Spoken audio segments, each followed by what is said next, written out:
I'd like to introduce you to one of my best friends here at Moss Mountain Farm. She's an old friend. In fact, she's about 100 and maybe 15 years old, and we call her Miss Big Fig. Do you like figs? I love them.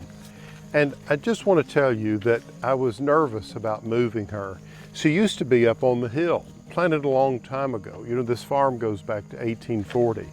And so she was up there on that hill, and I noticed that she had suffered from what appeared to be grass fires that had scalded her lower limbs. And I thought, well, what a beautiful centerpiece she could be at Moss Mountain on this lower terrace on the east side, and that's where we are today. Now, I'm focusing on her today because she is absolutely loaded with figs. I mean, the old girl is so productive, even at, 100+ years old. Something to live by, I think, the way she's taking care of herself. She's fed organic fertilizer every spring before she leaves out. And just look at the fruit set, and here's a nice big ripe fruit here. And what I want to say is that this is a fig called Celeste. It's an old variety, and clearly winter hardy here at Moss Mountain Farm in our Zone 8A garden. But it's just a beautiful fruit. This one's about ready to ripen. But what you can see are the smaller figs along the way here that are coming along.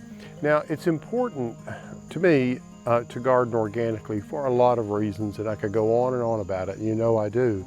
But you want a certain insect to pollinate these figs, and it's a tiny little wasp.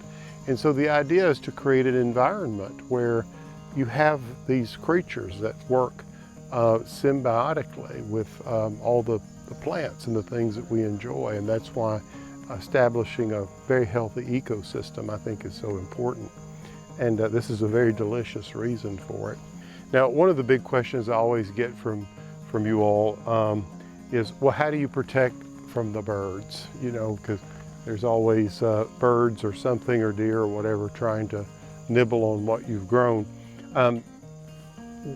Honestly, I sort of let the birds have what they want, and I seem to get enough, so that works out pretty well. But you can take a very fine mesh, and we've used that before. You can buy it in rolls, and you can hoist it over the top of her, and that keeps the birds from getting the fruit, and then you climb under that and gather the fruit. Let's go around here on the other side. I think you'll get a little better view of just how old this fig is, and I think it's a real testament to how tough these plants can be. Yeah, here we go. This is what I want you to see. See these big trunks? It's always a good time to remove the 3Ds, and I've talked about this before. That's anything that's dead, diseased, or damaged. And we certainly have some dead here, but very close to it are limbs that are very green, so I'm just going to leave those. But even in winter, she has such a statuesque appearance, and she's the perfect, I feel like, focal point. If you look through the garden this direction, due west, if you're coming toward the east, you see this big, massive tree, which I think she serves as a very good focal point. Ooh, I just found a beautiful fig under here, and look at that fruit. It has a beautiful sort of slight purple color to it. And if you open it up, you can see that beautiful pink flesh that is so delicious. You can wrap a little bacon or prosciutto around these and put them on the grill, and people just knock themselves out over them. So fig, they've been around a long time. They're a big part of humankind.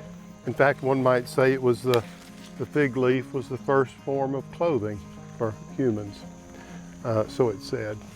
And I think the foliage is really grand, just these gorgeous leaves. And if you look at the back of the leaves and the veining, it's just an art form in itself.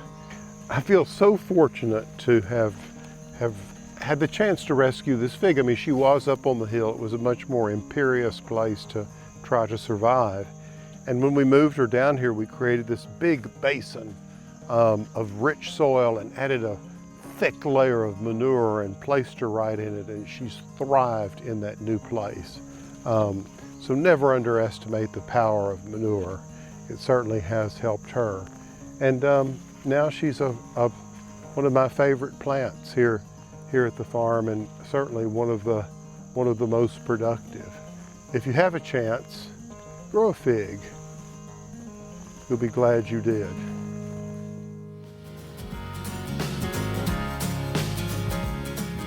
Well, I hope you've enjoyed this conversation about Miss Big Fig.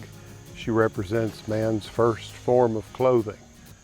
If you enjoyed it, I'd love for you to like the video, and if you haven't subscribed to my channel, please do so and tell a friend. Also, come see us at Moss Mountain Farm. You can go to my website, pallansmith.com, and see all the dates that we're open. And also, remember, I send out a newsletter every Friday, all kinds of information about gardening and living more sustainably, and some yummy recipes as well. And you can just go to my website and just click on the newsletter, and we'll make sure you get it every Friday afternoon. All right, get out there and grow something. Ooh, you're so beautiful. Even at 100+ years old, you're